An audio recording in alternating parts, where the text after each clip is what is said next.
Most people follow the herd.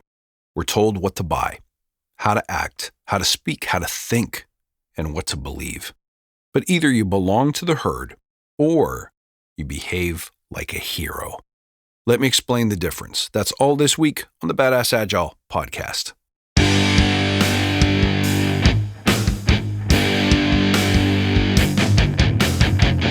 Greetings, team. Welcome to the Badass Agile podcast. I'm your host, Chris Williams.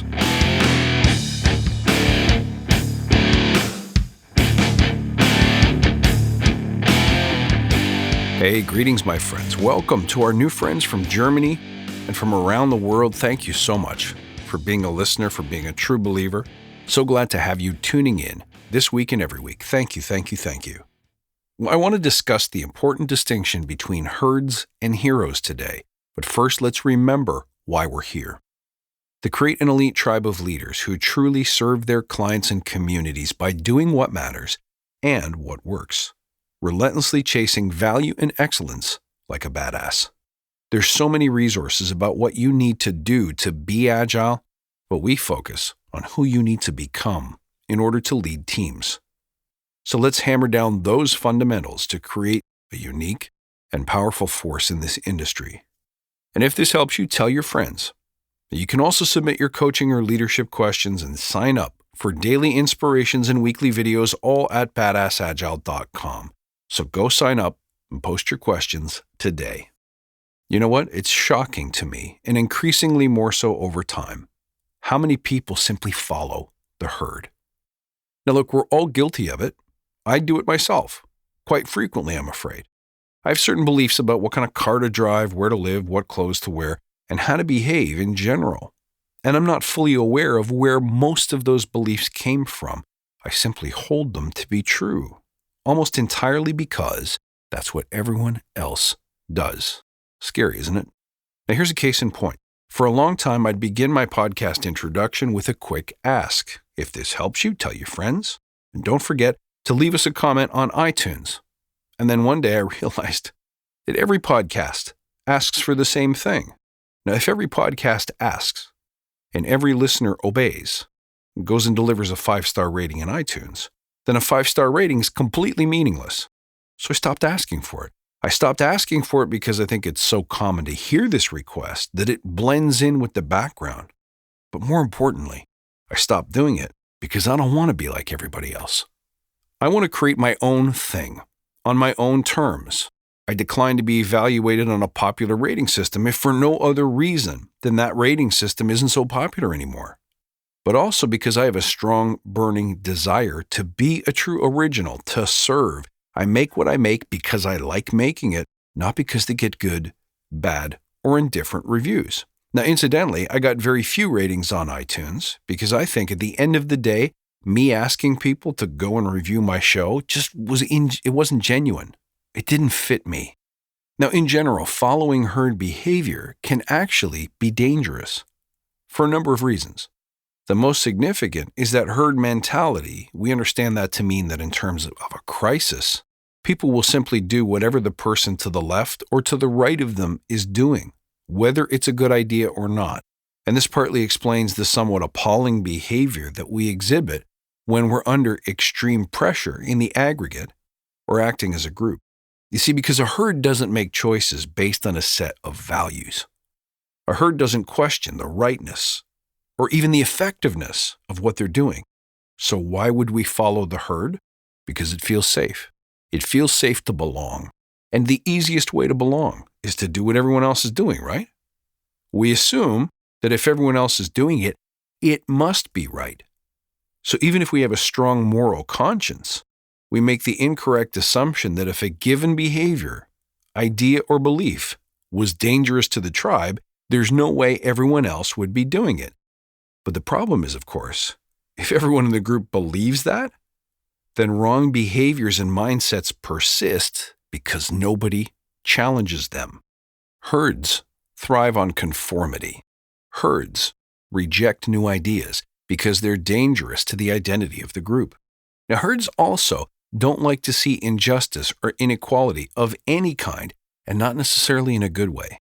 People in herds really don't like to see other people get unfair advantage, special treatment, or even any level of success.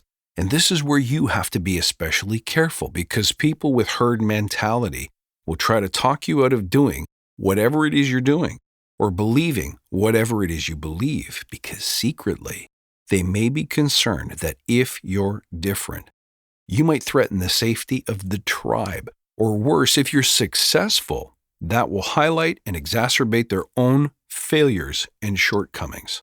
So not only should you not join the herd and question anything that you hear, see, or are taught, you should be hypervigilant in standing guard against herd mentality, because they'll be all too happy to drag you down, shoot down your ideas, and silence your voice, even though these things are so desperately needed. Another problem with herds is that their followers act based on what they think they're supposed to or allowed to do. It's permission-based. And when it comes to your ambitions and dreams, you are the final authority, not anybody else. There's no external permission or expectation required or desired.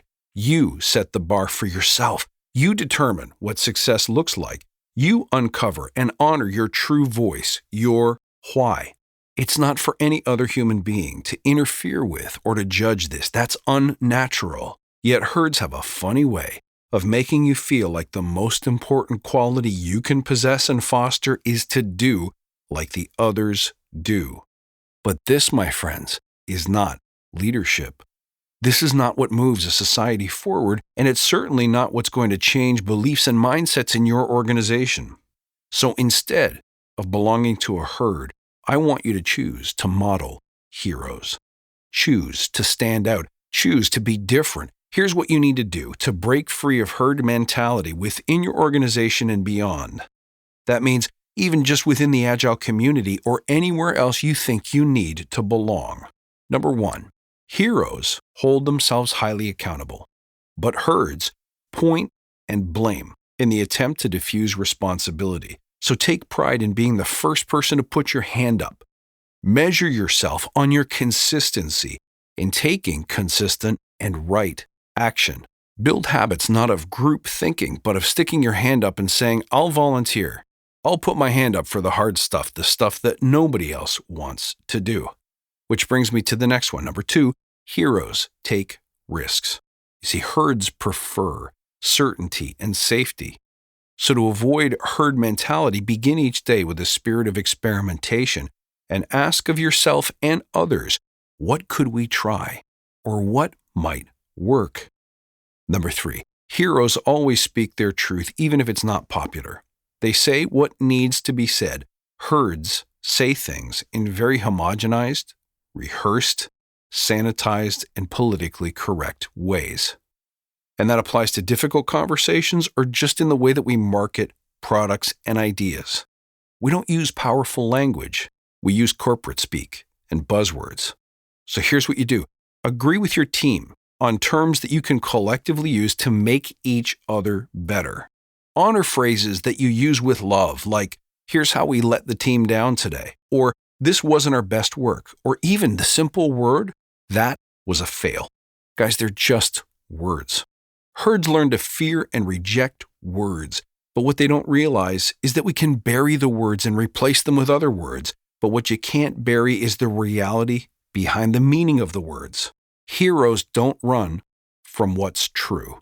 Which brings me to number 4. Heroes accept and invite blame. Herds scramble to avoid it. So have the nerve to stand between your tribe and harm by saying, that's on me. I'm responsible. That's right. When it hits the fan, stick your hand up once again and say, I'm your guy. And finally, number 5, heroes live according to their vision and service, and they're true to their creed, to their ethos. Herds stand for nothing other than the survival of the herd, certainty and safety. When panic strikes, herds don't think. They react according to their instinct for self-preservation. And sometimes that can be a very dark hallway, can it? So write down your vision and who you serve at the team level, the individual level, State the 3 things you'll do today to move you closer to your goals and do them. Measure yourself publicly and begin each gathering and each action with the intention. Does the thing I'm about to do serve my greatest goals and visions? And if the answer is no, have the courage to stop doing it or cancel the meeting. Hey, who else does that? Listen, if you believe in living an uncommon life, a life of distinction, then stop doing common things because it will never make you uncommon. Check your beliefs and actions and make sure that you're not doing things simply because it's accepted thinking or practice. Because if nothing else, you're going to blend into the background and never get to lead a life of true distinction, of a true hero. But at worst, you'll be thinking and acting not in accordance with your why, but with somebody else's, and often only because it's what everyone around you is doing, which is usually for no reason at all. Folks, thank you again for listening. You can reach out at badassagile.com or find me on Twitter at badass_agile. I'll see you next time, and until then, stay badass.